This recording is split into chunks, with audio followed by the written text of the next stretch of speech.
Oh, good. Let me just get Facebook on. And we're live. Hello, everybody, and welcome to the first episode of LBO Academy Live. I'm your host, Sierra Shugarts, and today we're going to be talking about Chapter 4 of the LBO book. It's just titled, Why Buying a Business is Often Smarter than Starting One. So what I wanted to do first is kind of talk about who is LBO and who we are as an academy and what we're trying to promote here. Basically, here at LBO, we teach people how to build a lifestyle. In fact, LBO stands for Lifestyle Business Owner. Have you ever wanted to own a business that gives you a great lifestyle? Something that we teach here in Ordinary People every day is that not only you don't have to start from scratch, but you can learn how to be a business owner in your community and then automate the business so the owner doesn't have to work there every day. You don't need a lot of money, which is also a plus, and you don't need any prior business experience. Here at LBO Academy, we empower people to make the business run without them, and it could be any kind of business you'd like. Some of my interests or hobbies, soccer, skincare, makeup. So you could choose. Anything is limitless, depending on what you want to do. Maybe you wanted to own a restaurant. Maybe you want to own a retail store. Maybe you wanted to own your own service, something in that realm. Manufacturing business, e-commerce business. It doesn't really matter what kind of business you want to own, because at the end of the day, business is business. If you want your own profitable business that runs without you, there's step-by-step instructions that you can follow. And today, if you have time to stay through the whole broadcast, go to LBO. If you don't have time, you go to lboacademy.com and join for free today. We have over 100 courses and course videos that will teach you how to start from scratch, own a business in your community, grow its profits, and make it run without you. And that's lboacademy.com. Go there, sign up, and order the LBO book online. Aaron's book, Aaron Muller. That's my stepdad. If you want to become a successful small business owner in today's economy, there are 6 myths about business ownership that need to be dispelled. And this is from Chapter 4 of the LBO book. And I'm just going to go over these myths with you right here, just because I want you to get a feel of what LBO is all about. And I think these myths are a good stepping stone into what we're trying to sell here. So myth number 1, and pardon me, I don't have these all memorized, although, hello, Latoya. I don't have all these all memorized, so I'm going to go through it this way. Myth number 1, if you want to own a business, you must start it from scratch. And again, these are myths, so I'm saying opposites of what Aaron is preaching in his book. A little example of that is our media and our popular culture can lead us to believe that being an entrepreneur means starting your own business from ground up. So ever since Aaron discovered the power of buying businesses, he's made it his mission to educate as many inspiring entrepreneurs as possible that buying business is often a lot smarter way to becoming an entrepreneur. Myth number 2 is buying business is more expensive than starting one. And my parents tell me this all the time because I tell them all the time, like, oh, I want to start a business. And they're like, no, you got to buy a business. So this is one that they wholeheartedly say. Oh, very interesting. Software update, software startup, Joshua Scales. Thank you for that comment. That's very cool. We'd like to learn more about that. If you want, you can go to our website and lboacademy.com and contact us or whatnot. Go like us on Facebook. So yeah, myth number 2, when you take into consideration all the startup costs, customer acquisition costs and opportunity costs, it's actually cheaper to buy a business than it is to start a business. I like to think of it as when you buy a business versus when you start a business from scratch, you're literally starting from nothing, from ground up. So you have all these extra costs that you don't even think about. You have this big idea, but you don't think about those in the beginning. And I think that's a lot what Aaron is preaching, is the fact that when you buy a business, it already has the foundation, and you're just building up from that foundation the way you want it and the way you like it. Myth number 3, whether you buy or start a business, the risks are the same. Again, these are myths, and these are something that we're trying to dispel. The reality is that starting a business is a lot riskier. The number one reason entrepreneurs go out of business is that the company runs out of cash. Why would a company run out of cash, you say?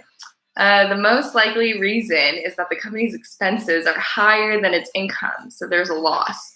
When you read in the news about a large company losing several millions of dollars, it's probably just an abstract concept you don't think twice about.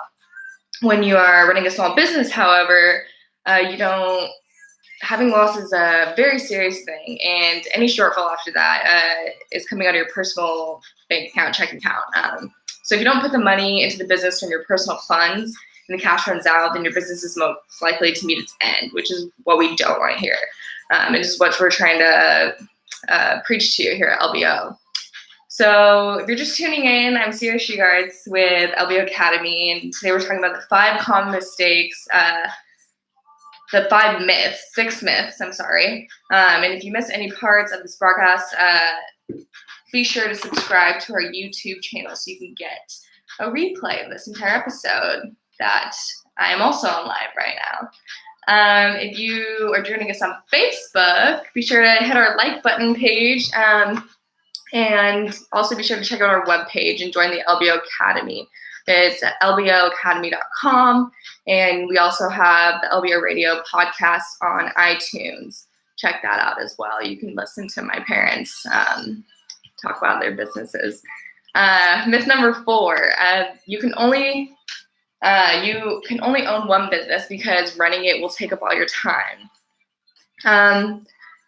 My parents own like 8 to 9 businesses, and they still have time to take the boys to practice, go to all my soccer games. They went to all my soccer games. Probably my mom still makes dinner at night. Like, they run all these different businesses, and they still have time to do the things that they love and the things that they want to do. And my parents, my mom especially, when she was a single mom, she was working like crazy hours, 70-hour weeks. Like, it was insane, and she didn't have time to do things she loved. And now it's a completely flip, and you can just tell, even like from family members, outside members, of like what my mom's doing for work. Like, you can just tell the different energy that she has. You have more energy when you also get to do things that make you happy. So this myth, only one business, is because you think that running it all will take up all your time, and it's outdated notion. People do that only because they don't know how to build enough profits, how to synthesize the business, or how to let it go. So in today's fast-changing world, having only one source of income is risky. Aaron states that he's a huge believer in staying flexible and adaptable. And by owning multiple businesses as a lifestyle business owner, he gets to do what he wants with his time, live a great lifestyle, and lower his vulnerability to economic cycles by owning businesses in different industries. You don't have to start with 8 businesses at all. Start with 1 and turn it into a lifestyle business, and buy another business if you desire one day. And I think too, once you have a system down, and once you own your first business and create a system that works for you, it'll be easier to start up your second business as you get going. Myth number 5. It's equally easy to become a lifestyle business owner, whether you buy or start a business. This is I took a little chunk out of Aaron's book, and I wanted to read this to you because this is his own experience and what he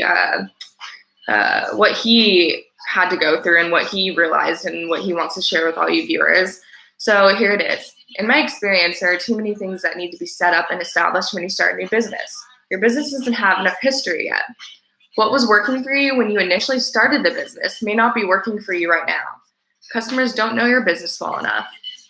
They might come to your business because it's new, but slowly reverted to their old habits as the novelty factors veer off. You may not want to hire the right employees to begin with, and it may take you some time to finally build the right team. But when you start a business from scratch, expect it to take at least 4 years before you become a lifestyle business owner. If you try to step back into the background before those 4 years, too many things will be in the air, and you might quickly find yourself having to step into the business and just get things going again. It's also hard mentally to come back to the business after you take off. It's like taking a year off of college and trying to come back and finish your degree. It's much easier to stay the 4 years before trying to take off. And I can vouch for that. I just graduated, and I don't think I could go back to school. By contrast, he says, it takes little as 1 year to become a lifestyle business owner when you buy an existing business. How long it takes to become a lifestyle business owner will depend on the condition of the business you buy. If you buy one that is disarray, it will take longer than a year before you can step back, but it's not unreasonable to see people who have purchased a well-run business become a lifestyle business owner in 1 year. Hi, Wendy. I miss you. If you're just joining us, this is the first LBO radio live, not radio, Facebook, YouTube live. And what we're talking about today is the 6 myths of being a business owner. So myth number 6, this is the last myth that we're going to be going over. And it's equally easy to make good business decisions whether you buy or start the business. When you're starting a new business, it's actually harder than you think making good decisions. I did not know it was live. Yeah, we're live. Well, I'm doing live right now. It's all new. It's our first episode, so I'm a little nervous. So bear with me. I'll get better at it. So yeah, it's equally easy to make good business decisions whether you buy or start the business. And this is the 6th myth. When you start a new business, it's actually harder than you think it make good business. Whoa, what does that say? When you start a new business, it's actually harder than you think to make good business decisions. That was a tongue twister. So much of what you do is driven by your vision, your passion, and people tend to make emotional decisions that turn out in retrospect to be bad for them financially. But when you take the route of buying a business, you are more likely to be logical. You will be evaluating the current financials of the business. Let's say you love pets and you want to own some financial kind of pet grooming business. If you go to the route of buying a business, you'll probably think twice about when you see the current pet owners and pet grooming business working 65 hours a week, making $20,000 a year. This is why Erin suggests that aspiring entrepreneurs buy a business before starting one. When you're buying a business, it's much easier to stay logical and make good decisions in your business decisions. So that was the last myth. And if you like what you're hearing, be sure to check out the LBOacademy.com. At LBOacademy.com, you'll get access to over 100 courses, video courses that'll show you how to become a lifestyle business owner. And guess what? You can join free for 14 days. So go to LBOacademy.com and start streaming now. We have Erin's book, the LBO Lifestyle Business Owner book, and it's on audiobooks. It's on Amazon, the paper cover. You can order it. And I think it's also, audiobooks and, Kindle. I think that's the same thing. It's on Kindle as well if you want to go check that out. So to finish up and conclude this chapter, I kind of wanted to talk about why people sell their businesses. This is also an important part that Erin emphasized in this book that I thought would be important to tell you guys. A little sneak preview of chapter 4. We're going over the 6 myths of a businessman or woman, business decisions, I would say. So why would people sell their businesses? I think that's important too to think about when you're looking to buy a business or when you're looking to just start your own work, start your own company, I guess. So I'm just going to read you a little script again of what it says. Sometimes I'm asked why a person would sell his or her business, and there can be a number of reasons, but here are some common reasons. First is retirement. So Erin says he comes across a lot of many business owners who have owned businesses for like 30 some years, and it's time for them to retire. These kind of businesses are often profitable and well established. These sellers are looking for the right person to hand the baton, someone who can take good care of the business and take it to the next level. So a retirement is one of the common reasons people are looking to sell. Health issues. Sometimes the owner's health can create a motivation to sell the business. I always recommend being as sensitive and respectful as you can, because you don't want to come across as taking advantage of someone, and you don't want to, that one, tongue twister. Relocation is the third reason why people would sell their business. And it's not uncommon for this one, for the spouse to run the business while the other spouse has a corporate job of whatnot. If the spouse's corporate job requires them to move, then that may put them in a situation for them to sell their business. Spending more time with family. Many business owners don't know how to become a lifestyle business owner. So they spend a large portion of their time working in their business. They desire to spend more time with their kids and take care of an aging parent can motivate them to sell it. Excuse me, I just burped. That one is kind of also what LBO preaches too, I would think, is the fact that you do want to spend more time with your family, and that's some of the reasons why you would want to become a lifestyle business owner. So that's a big one, I think, is just finding more things that you love to do, and spending less time on things that, don't necessarily need your time in that sense. Traveling the world. Although most business sellers probably won't tell you hello. We're here on LBO Facebook Live and YouTube Live, and we are talking about why people sell their businesses, and we just went over the 6 myths of business ideas. So if you missed any part of our show, you can go on YouTube, or you can go on our Facebook page and catch this one after we're done streaming here to go back and see the beginning parts of the video. Although this is my first one, so it's not the best. Maybe catch me on episode 3. So spending more time with your family. Next one, traveling the world. Although most business sellers probably won't tell you of a secret desire to travel the world, this is motivation, and there's variations of it. It has to do with wanting to have more free time. And Aaron wrote in his one of his experiences was that he represented the sellers of a medical supply who hadn't taken a vacation in 14 years, which I haven't taken a vacation in a year, and I'm already upset. Well, guess I'm on vacation right now. I'm in Estonia. And he said that, 14 years, and he said when they wanted, what they wanted more than anything else was to have some time off. And of course, that is something why someone would sell their business. Tired of doing the same thing. So this happens more often than you think. When you ask an owner of a profitable auto repair shop why he would want to sell his business, it's good to think about that person wanting to do something more with their life. And I think that's what this kind of enhances. And hello. Oh, all my family's watching. This is great. At least I have my family support. My 3 viewers. People often get bored or feel unchallenged after doing the same thing for many years. A change of scenery is what they need in their lives. Again, we're on the LBO Facebook and YouTube Live, and this is our first episode. Oh, hello. Good to see you live. Yes. We're on Facebook and YouTube right now. And we are talking about, earlier we talked about the 6 myths of wanting to sell or buy a business. And now we're talking about why people would sell their businesses. So the next one would be divorce, unfortunately.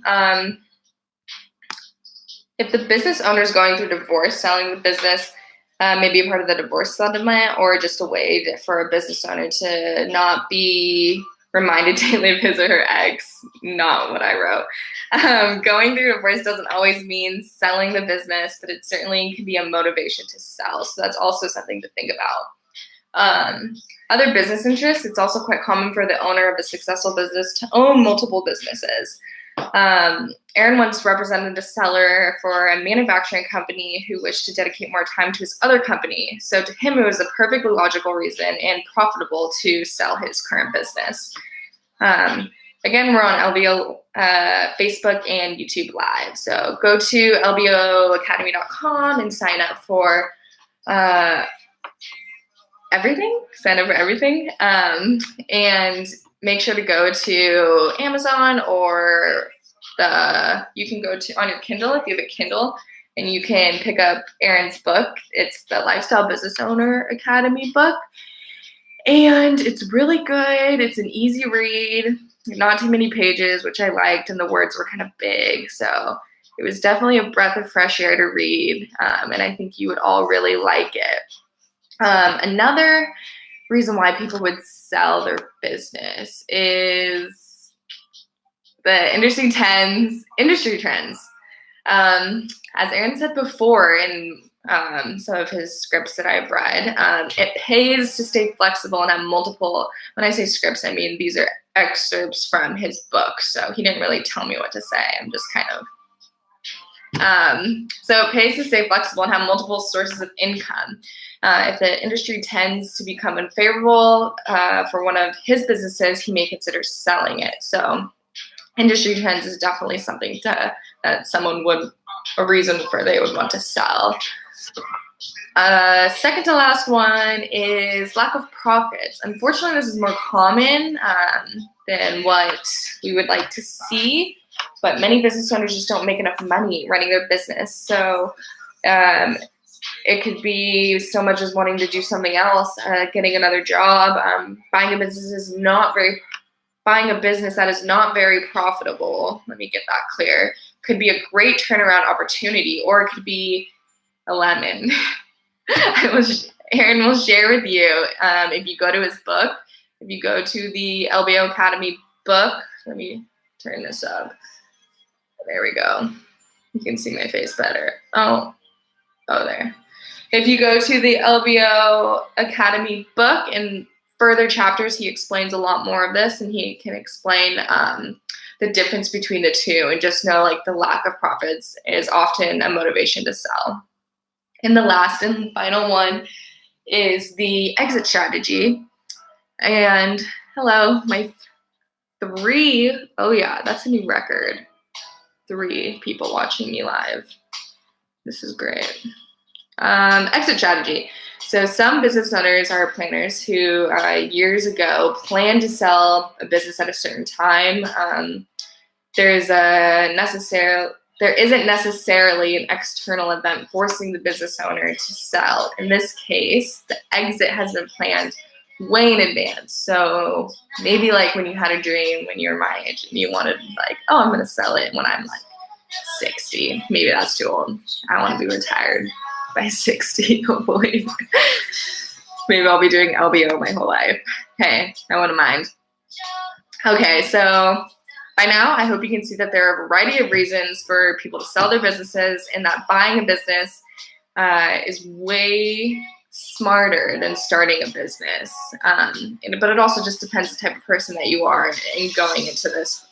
You have to be motivated. You have to want to do this. You have to put in the work. It's not going to be something that's going to be easy, right? So thank you. I'm a words of affirmation person, so I needed that. Ooh, 4 viewers. Hello. This is actually like pretty exhilarating, like kind of hot. Okay, so this is not to say that you shouldn't start a business from scratch, but if it's your first time becoming a business owner, LBO highly recommends that you buy a business. And the whole book and all of our programs and videos and trainings, things that we have on our website, lboacademy.com, will take you through that and will help you and guide you through those steps, basically. It's less risky and more profitable, and it's easier to become a lifestyle business owner by purchasing a business than by starting one from the ground up. So I encourage you to go to our website and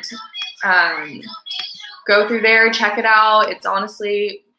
It's in renovation right now. I think we're fixing it up a little bit, which will be great because I put some ideas in there, and yeah, now I'm just rambling. So thank you so much for joining us today, and hopefully we will have more than 3 or 4 of you next time.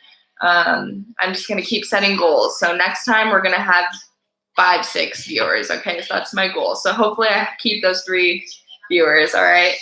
Have a good day, and make sure you check out our website. Thanks. Peace. Because this is how my mom always ends her videos. Peace.